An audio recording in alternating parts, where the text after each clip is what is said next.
katika hali ngumu katika wakati wa sasa. Sisi Waislamu tumekuwa katika hali ngumu katika wakati wa sasa, na sababu kubwa ni haya mambo mawili: kupatikana katika jamii yetu watu wa sampuli mbili, wanawachuoni na wasomi waovu na wajinga wenye kufanya ibada.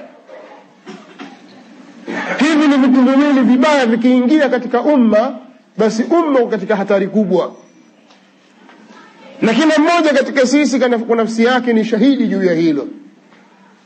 Hawa wajinga wenye kufanya ibada ni wengi sana. Sikwambii wajinga wasiofanya ibada. Mjinga alafu afanya ibada, aabudu hivyo hivyo kijinga jinga, hamjui Mola wake. Na hakuna ujinga mkubwa zaidi kama mtu kutokijua kitabu cha Mola wake, Qur'an. Na haya ndio wengi katika Waislamu. Wengi katika vijana ukiwaona, mashaallah, ni mtu mungwana, safi, sura yake nzuri, avaa vizuri, ajiheshimu, katika mujtama anaheshimiwa, lakini ukimtazama hajui kusoma Qur'an. Heshima hiyo utaipata vipi wewe hujui kusoma Qur'an?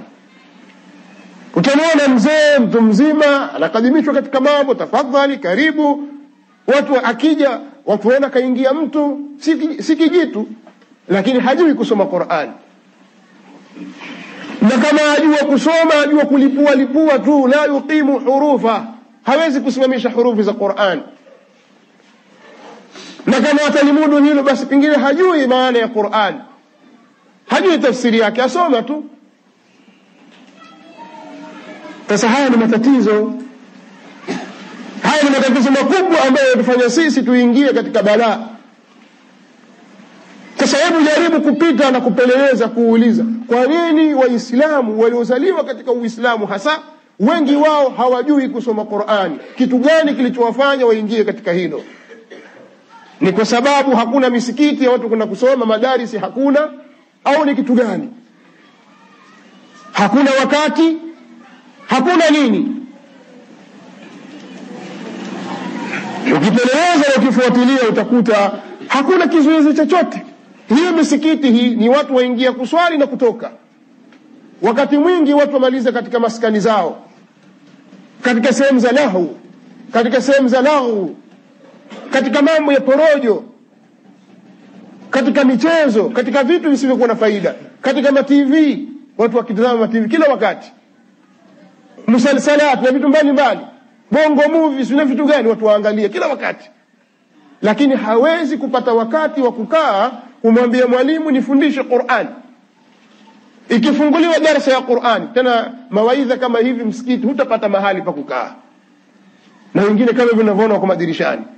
Lakini weka darasa ya Qur'ani, kama utaona mtu na hajui kusoma Qur'ani, na wala hana mpango wa kujua, hataki kusikia habari hiyo, kakae pale usome Qur'an na watoto.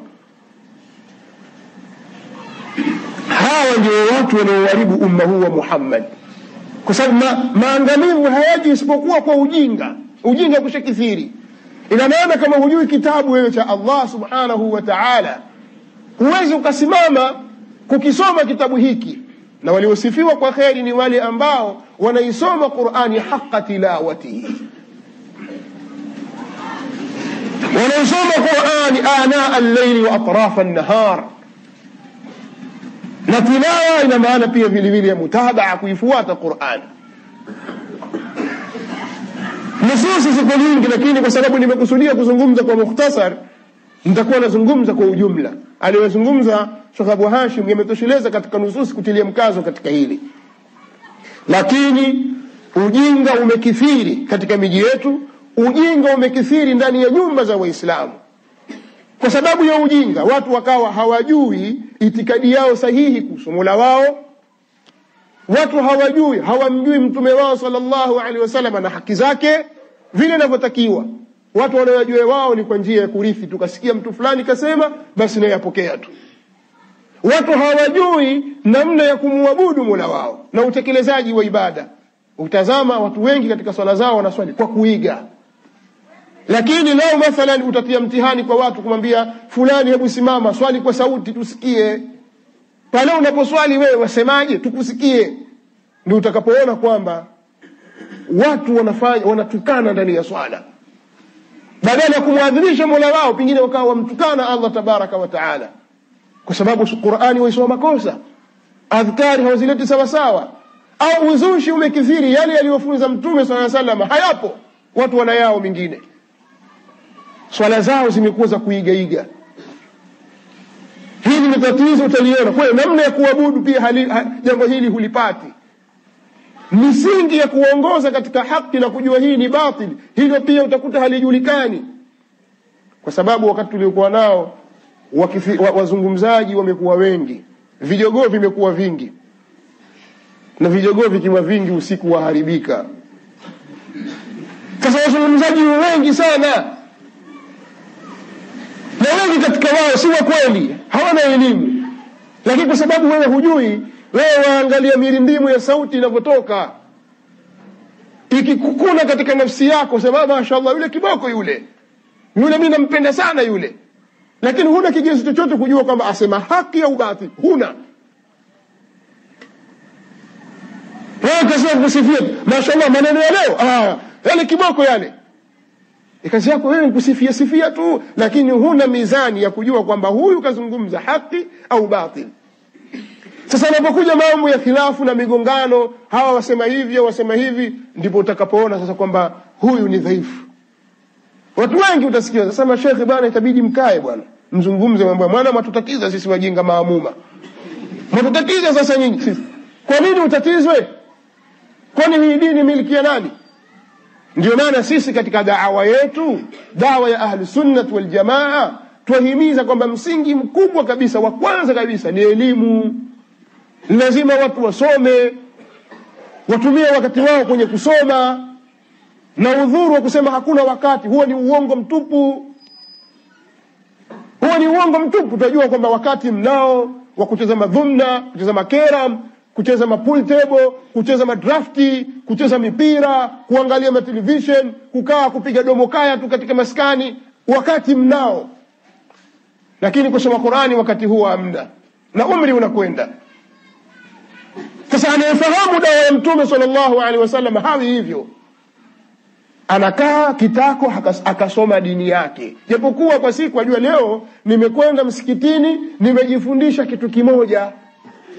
Katika hadithi nayokumbuka haraka haraka ya Uqba bin Amir, sikumbuki kama katika sahihaini ameipokea Muslim rahimahullahu ta'ala, Imamu Mtume sallallahu alaihi wasallam anasema, anawaambia maswahaba wake, ayukum yuhibbu an yaghduwa ila al-aqiq au ila buthana fayarji' binaqatayn kawmawayn bighayri khati'atin wala qati'ati rahim bighayri ithmin wala qati'ati rahim. قالوا أينا لا يحب ذلك يا رسول الله. Watu Mtume anawaambia, ni nani katika nyinyi ambaye anapenda kutoka hapa kwenda mpaka Aqiq,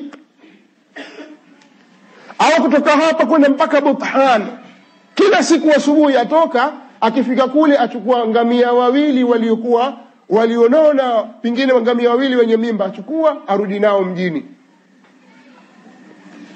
Yani waambiwa, ni nani katika nyinyi iko tayari kila siku asubuhi atoke hapa kwa mguu, labda aende mahali takriban mwendo wa maili 10, aende tu kule, akifika kule atachukua ng'ombe wake wawili wazuri walionona, aje nao hapa mjini. Nani iko tayari kila siku ukifika wachukua tu, hakuna vita, hakuna kuuliza, hakuna kutoa pesa, wachukua tu ng'ombe wako waleta mjini. Ni nani katika nyinyi hapendi hilo? Watu wakasema, nani asiyependa hilo ya Rasulullah? Sote tuko tayari kwa hilo. Nimesema mwendo wa kilomita 10 hivi au kilomita 8, kwa sababu al-Aqiq ilikuwa wakati ule iko nje ya Madina. Ukiangalia umbali wake unakaribia hizo kilomita 8 mpaka kilomita 7. Ni wadi umepita Madina, umetoka huko, umepitia Muzdalifa, umekuja mpaka umepita sasa hivi umetenganisha baina ya Madina na Jamia Islamia, umekwenda mpaka ukapita Uhud huko. Wadi al-Aqiq. Sasa ni nani ambaye hapendi katika nyinyi kutoka hapa tulipo kwenda mpaka Bathan au kwenda mpaka Aqiq, akachukua ngamia wawili walionona? Wakasema, sote tupende ya Rasulullah. Akasema Mtume sallallahu alaihi wa alihi wasallama, kutoka mmoja wenu nyumbani kwake asubuhi akenda msikitini akasoma aya 2 ni bora kwake yeye kuliko ngamia wawili.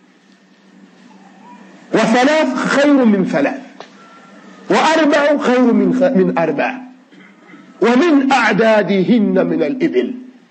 Na kwa idadi hizo za ngamia. Haya mtuambianeni ukweli hasa. Mathalan kama hapa msikitini waambiwa ukisoma aya moja tukupa 1000. Utasoma ngapi wewe? Kila siku ukisoma aya moja tu, ukijifunza ukiweza, 1000 yako iko kwenye kapu hapo, chukua uende zako nyumbani. Utasoma ngapi? Utasoma moja tu wewe, au utasema mimi sitaki hiyo, mimi sitaki, ndio zangu na haraka. Kwa msikiti hautatosha. Utasikia lawama wengine watu kuna upendeleo, kuna watu wengine watangulizwa mbele pale kwa sababu kuna ulua na kuna maslahi ya kidunia. Sasa si kweli kwamba watu hawana wakati, watu wanapuuza, hawataki dini. Dini wanashaichukulia dini ni kitu cha mzaha. Sasa dawa tunailingania sisi si dawa ya kurembana bwana na kupambana tu. Ukampamba mtu vizuri, Waislamu nyinyi mashaallah nyinyi mna msimamo. Hamna msimamo. Maadamu hamtaki kujifunza dini, msimamo haupo. Hii ni dawa ya kuwaita watu warudi katika usawa. Matatizo yetusibu sisi katika mjitamaa wetu ni kwa sababu hatutaki haki. Tunataka kupambwa tu sisi. Maneno yakija hapa ni visa vya kudanganyana, tunakuliwazana. Hatutaki ule ukweli wa dini hasa. Kwa hiyo hatuwezi kujirekebisha nafsi zetu, hatuwezi kutengeneza nyumba zetu, hatuwezi kubadilisha mitaa yetu kwa sababu hatuko tayari kubadilika. Sasa dawa ya sampuli hizo sisi hatuzitaki kwa sababu tuna hawa katika nafsi zetu.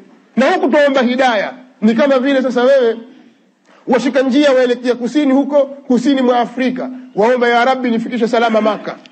Maka ipi? Wewe shika njia si alafu waomba dua kufika Maka. Huwezi kufika. Uelekee kule unapokwenda kule ndio uelekee huku, uombe kwamba ya Rabbi nifikishe salama. Sasa wewe hidayah hujaielekea, wasimama tu kwenye swala, pingine ukasema ihdina siratal mustaqim, mpaka wajashtuka uko wala dhalina amin. Wala hujui unapita vipi ihdina siratal mustaqim. Kwa hiyo nataka kutilia mkazo kwamba katika vitu ambavyo vinatuangusha sisi hii leo tukawa tuko katika mabalaa na hali ngumu, hakuna kitu kingine. Si siasa mbovu, wala hali za kiuchumi, wala watawala waovu, wala sijui kitu gani, ni sisi wenyewe. Sisi wenyewe watu wabaya. Tukirudi katika usawa, Allah tabaraka wa taala tutengeneza kila kitu. Hiyo ndio jambo la sawa.